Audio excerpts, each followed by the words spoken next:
Foundations of Amateur Radio. One of the recurring topics in my experience of amateur radio is that associated with people who use the hobby as an excuse to sow discontent. That comes in many forms.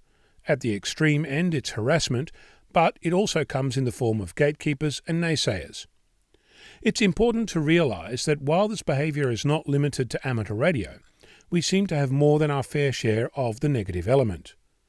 When you come into this community all bright-eyed, excited, willing to learn, you might be astonished just how negative some community members can be.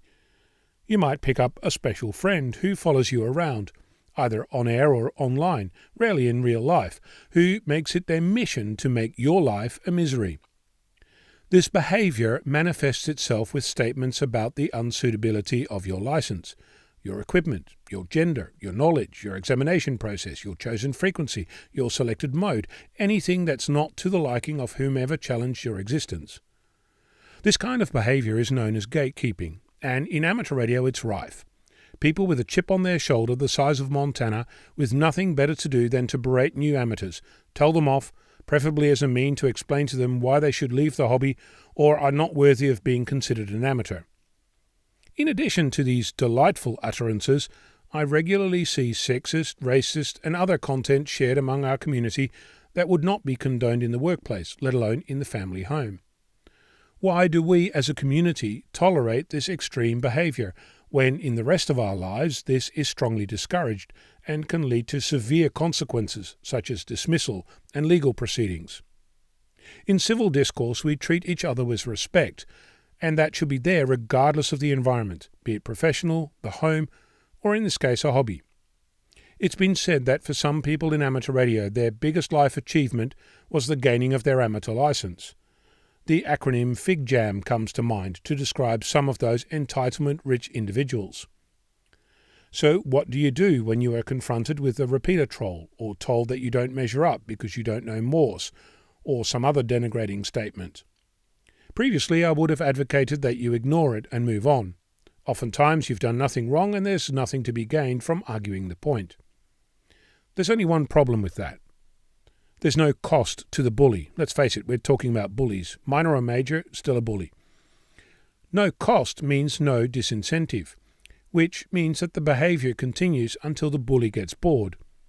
Only problem is that you'll need to weather the storm while that happens.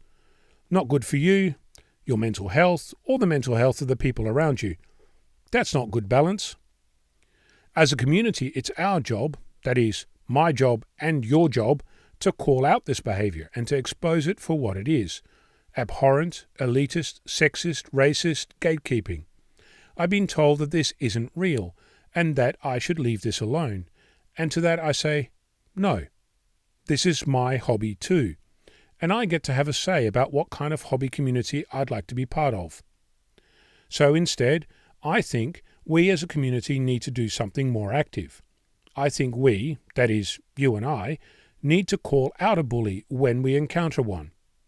It doesn't have to be confrontational, however satisfying that might be, but it needs to draw a line in the sand. For example, you might say something like this: "Thank you for your comment. I don't believe that it is in the spirit of amateur radio. Please stop." It's not going to end the behaviour of the bully, but it does achieve some other things. If this is online, it will flag for future readers that something is amiss, and on air it will highlight to fellow frequency users that you're not okay with what's going on. It does some other things as well. For you, it will give you a sense of ownership of what's going on around you, rather than being pushed into the role of victim. It will also give the bully a statement that's neutral whilst indicating that their behaviour is unacceptable. I think that the only way out of the keyboard warrior and repeater troll hell we find ourselves in is to do something different, to make noise, to shine a light, and to discourage bad behaviour.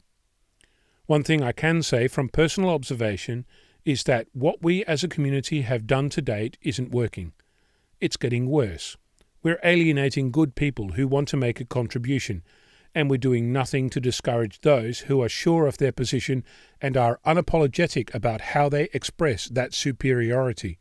Step up. Call it out. Thank you for your comment. I don't believe that it's in the spirit of amateur radio. please stop. I'm Ono, Victor Kilo 6, Foxtrot Lima Alpha Bravo.